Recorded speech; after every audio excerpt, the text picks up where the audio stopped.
No, no, no, no.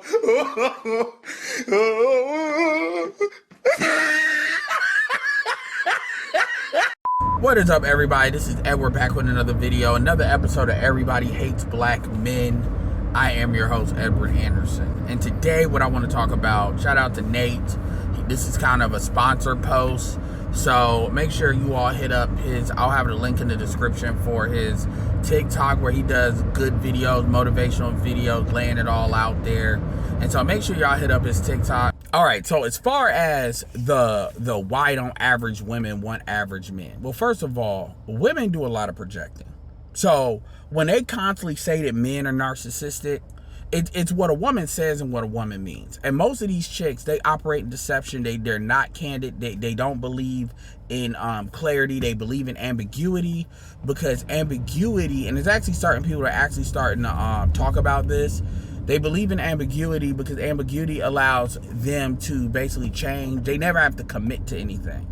So when women say things like, you know, men are narcissists or stuff like that, they're saying usually two things are going on. Number one, they're low-key admitting that they're attracted to narcissistic traits, because it's amazing how all these women always end up with narcissistic men, regardless of race and everything. And that's always a common thing they like to say. Man's narcissistic, a man is abusive. Well, clearly, if you didn't notice how you're not ending up, well, the man was fat, the man was short. Notice how these are not things women are saying, because they're not ending up with these types of guys, which tells you that they either don't want to admit that they're attracted to these traits, or that they're obviously not attracted to those traits. So when you hear women say things like, you know, a woman's average, what that really means, they want, when you ask them, and I said this in the other video, what percentage of men, you can ask, honestly, you can ask black men, you can ask men really, what percentage of men do you think are 6 foot and over? Nobody is never really close. They have a much higher number than what it actually is. It's less than 20% of the population, really 14% of the population that's 6 foot, and it's less than that. It's actually over like 6 foot 2 or 6 foot 4. It's a very small percentage, but how people are eyeballing height and what they think about height, their perspective is completely bent. It's not what it's really not what it is. And so you add, this is before social media, you add in social media like Instagram and all that, as far as these chicks are concerned, the reality is, at least in the black community, because they have no cultural pressure to do the right thing, that has been completely burnt out of the community. There is no consequences. There is no scarlet, like that should be another video.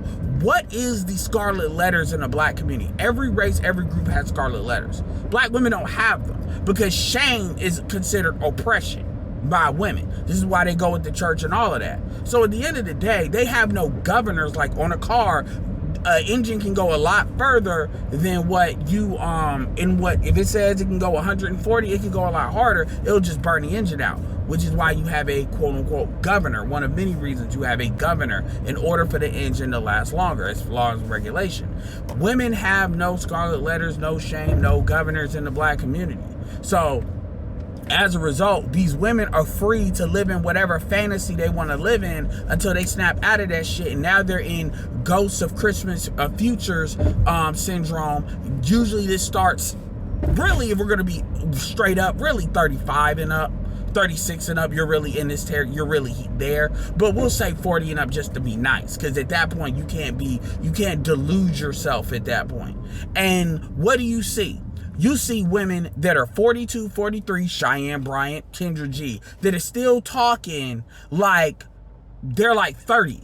Like, okay, your time is you're kind of out of time. These women are still talking about having children. They actually believe that they can have 1 or 2 children like normal. They actually believe it. They actually talk as if that's true. And then you got women, truth be told, that are acting like they're trying to push it to 50. Real talk. You got women that are 48, 49 that are like, this is where do you think that Angela Bassett still has it? Where do you think pushing Sierra comes from? So ultimately, what you have is women that are allowed to be in delusion, And then you have people, a whole industry around catering to women in their delusions and lying to them. I call that emotional dope dealing. And so as a result, women that are 5s actually believe they can get dudes that are like 8s or 7s. Even to not just sex, they actually believe they can get relationships out of these guys. And they actually look at you in your face and act like that's obvious. Like at any point they can do this. And they'll act like that's the average outcome. And so when dudes ask this question, and number one, when dudes ask this question, well, the question is, are above average men having sex with average women? Absolutely. That's a problem. That's a problem. So black men have to kind of be accountable for, quite frankly, you know, creating these scenarios where women are allowed to kind of rest in this delusion for a long period of time. But ultimately, social media. Now, here's another thing that's kind of cap that needs to be talked about. Dumper talks about this a lot, and I would definitely recommend his channel. A lot of these women are lying. A lot of these women, this is why they get angry. This is why Kevin Samuels traumatized them. Because when they voluntarily called, and Kevin Samuels forced them to actually be honest, when you look at who these women are with, they're always talking aspirationally, but who they end up with generally never reflects the crap they're talking about. They are capping hard. They are capping very hard.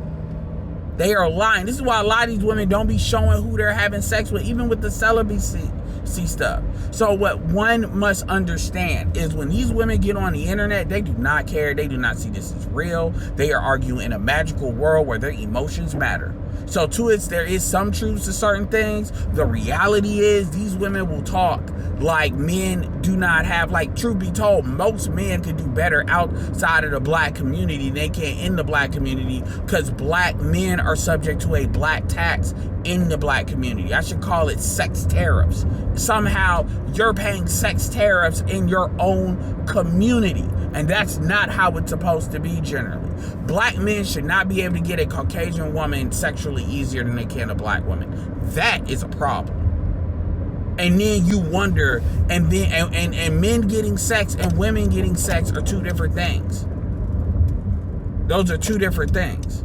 So ultimately, part of it is they're lying because they believe in with black men that they're smarter than black men. So if they gas black men up constantly, then black men will fall for that. And there are some truths to how that does work, but not for the reasons they think. If it works because of black men's own delusions when it comes to game, when even most of your game dudes, your game coaches are dating outside the race. As far as I'm concerned, if you're a black man and you date outside your race, you really have no business commenting on black matters unless you can absolutely demonstrate to me you can actually get decent black women. If you can't get decent black women and black men are sitting here paying you in order to date black women, black men don't need game coaches' help to date outside the race. They don't need that. They need you for black women, and you're not dating black women, then you're, as far as I'm concerned, you kiss my ass. You're not as good as you say you are.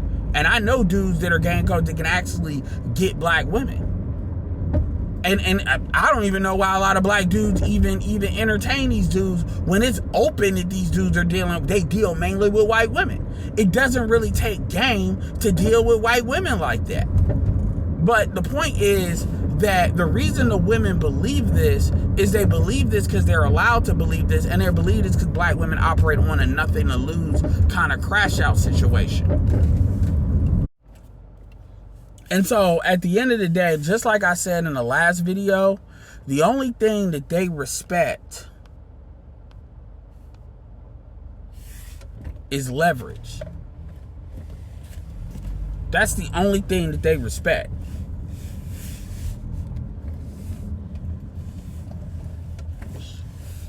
They don't respect anything else.